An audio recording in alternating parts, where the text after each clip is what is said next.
श्रियकान्ताय कल्याणनिधये निधयेऽर्तिनाम् श्रीवेङ्कटनिवासाय श्रीनिवासाय मङ्गलम् लक्ष्मी सविभ्रमालोकसुभ्रूविभ्रमचक्षुषे चक्षुषे सर्वलोकानां वेङ्कटेशाय मङ्गलम् श्रीवेङ्कटाद्रिशृङ्गाग्रमङ्गलाभरणाङ्गये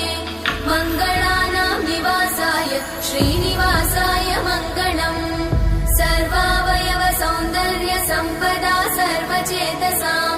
सदा सम्मोहनायास्तु वेङ्कटेशाय मङ्गलम् नित्याय निरवध्याय सत्यानन्दचिदात्मने सर्वान्तरात्मने श्रीमद् वेङ्कटेशाय मङ्गलम् स्वतः सर्वविदे सर्वशक्तये सर्वशेषिने सुलभाय सुशीलाय वेङ्कटेशाय मङ्गलम्